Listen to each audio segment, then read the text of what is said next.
Penemuan mayat tanpa kaki dan kepala sempat menghebohkan warga di sekitar Batang Anai, Kabupaten Padang Pariaman. Potongan kaki dan kepala korban ditemukan di lokasi berbeda. Potongan kepala korban ditemukan di lokasi TPI Padang Sarai, Kecamatan Koto Tangah, Kota Padang. Adapun jarak ditemukan kepala dengan tubuh kurang lebih sejauh 6 km. Sebelumnya, warga di aliran sungai Batang Anai, Kabupaten Padang Pariaman, juga menemukan potongan tubuh yang diduga berkaitan dengan penemuan mayat tanpa kaki dan kepala ini. Mengutip dari Detik Sumut, sejumlah warga yang kehilangan anggota keluarganya kemudian mendatangi RS Bayangkara Padang untuk mengecek mayat korban mutilasi tersebut. Warga yang mengecek jasad tersebut mengaku kehilangan anggota keluarga mereka bernama Septia Adinda, wanita berusia 25 tahun. Mayat korban mutilasi tersebut disimpan di RS Bayangkara Padang sejak Rabu malam hingga Kamis, 19 Juni 2025 dini hari. Keluarga Septia Adinda dan teman-temannya yang mendatangi RS tersebut histeris usai melihat jasad korban. Mereka mengaku mengenali ciri-ciri potongan mayat tersebut, salah satunya dari cincin terpasang di jari potongan tangan yang ditemukan. Putri Wulan, salah satu teman Septia Adinda, mengaku cincin yang terpasang tidak dimiliki oleh orang lain karena dipesan dan didesain khusus. Maka dari itu, ia meyakini mayat korban mutilasi tersebut adalah temannya. Ada cincin persis milik dia, Septia Adinda. Itu cincin hanya dia yang punya karena cincin itu didesain atau dipesan khusus. Dia saja yang punya, kata Wulan kepada wartawan. Septia Adinda disebut telah hilang selama 4 hari. Terakhir kali ia berkomunikasi dengan temannya soal rencana pengajuan pinjaman uang ke bank sebesar 20 juta rupiah. Sabtu malam komunikasi sama saya.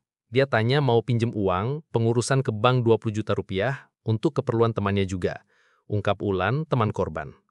Polisi telah mengamankan Satria Johanda alias Wanda, 25 tahun, pelaku pembunuhan dan mutilasi terhadap Septia Adinda di Padang Pariaman, Sumatera Barat.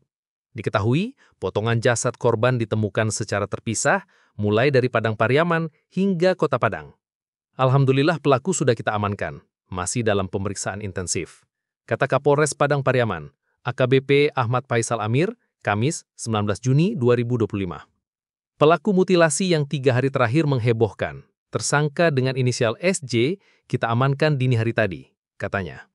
SJ, tersangka pembunuhan yang memutilasi korbannya di Padang Pariaman, Sumatera Barat, mengaku memutilasi korban dalam 10 potongan. Berdasarkan pengakuan sementara pelaku, korban dihabisi gara-gara persoalan utang.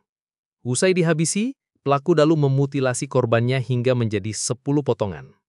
Sesuai pengakuan, pembunuhan dilakukan pada hari Minggu 15 Juni 2025 pukul 3 sore.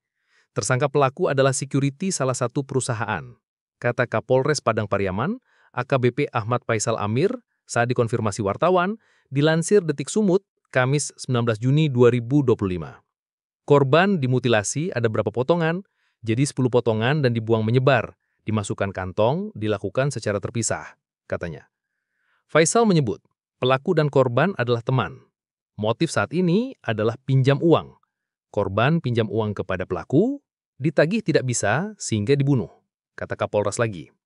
Satria Johanda, pembunuh dan pemutilasi Septia Adinda di Padang Pariaman, Sumatera Barat, Sumbar, ternyata pernah menghabisi nyawa orang.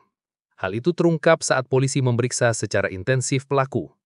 Pelaku mengaku pernah membunuh 2 orang gadis pada tahun lalu. Masing-masing jasad korban dimasukkan ke dalam sebuah sumur. Benar, ada kasus lain yang dilakukan tahun 2024 lalu. Sekitar setengah tahun lalu, pelaku juga terlibat kasus pembunuhan lain. Kami masih mengumpulkan bukti-bukti, kata Kapolres Padang Pariaman AKBP Ahmad Faisal Amir kepada wartawan di Mapolres Kamis 19 Juni 2025. 2 korban yang dibunuh tersebut, kata Kapolres, tidak dimutilasi oleh pelaku. Para korban hanya dimasukkan ke dalam sumur tua setelah dibunuh, lalu pelaku menutupi sumur tersebut. Dimutilasi juga yang 2. Tidak, hanya dimasukkan ke dalam sumur ditutupi, katanya. Demikian ketiga korban semuanya perempuan, yakni Septia Adinda berusia 25 tahun, ia dihabisi pelaku lalu dimutilasi. Sedangkan 2 korban lainnya adalah Siska Oktavia Rusdi alias Cika, 23 tahun dan adik Gustiana, 24 tahun. Kedua jasad korban dibuang pelaku di dalam sumur tua di Pasar Usang pada 2024. Ketiga korban diketahui berstatus sebagai mahasiswi di kampus swasta di Kota Padang. Kisah Ibu Siska, korban pembunuhan 1 tahun lalu, akhirnya terungkap, kemudian tutup usia setelah tahu anaknya dibunuh. 1,5 tahun yang lalu, putrinya hilang. Tidak ada petunjuk apa-apa yang bisa menuntun kepada keberadaan putrinya. Yang tersisa hanya motor yang biasa dipakai dan sandal terakhir yang putrinya kenakan. Benda-benda itu terbiar saja di semak-semak. Polisi belum berhasil melacak. 1,5 tahun lamanya dia menunggu.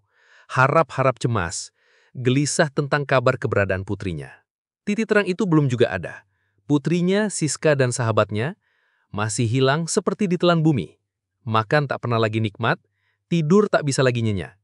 Dia menunggu, harap-harap cemas. Kemarin, ketika sebuah kasus pembunuhan disertai mutilasi terhadap seorang wanita muda terungkap, berita tentang putrinya pun ikut mencuat. Siska, putri yang hilang 1,5 tahun yang lalu ternyata sudah meninggal dan jasadnya dikubur di dalam sumur tua.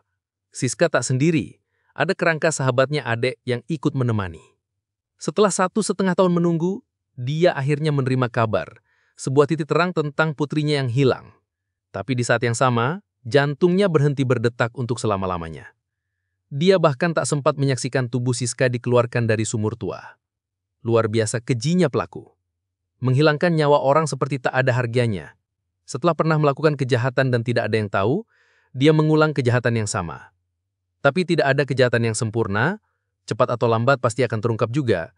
Semua hanya tentang waktu saja. Kata netizen, menurut Vika Fitria Az-Zahra, "Astagfirullah, kejamnya kasus pembunuhannya ya Allah. Harus dapat hukuman setimpal, bahkan harus lebih berat hukuman yang harusnya diterima oleh pelaku. Kalau saja hukum syariat Islam diterapkan di Indonesia, insya Allah akan berkurang kejahatan, karena takut akan kisas yang ditetapkan bagi si pelaku."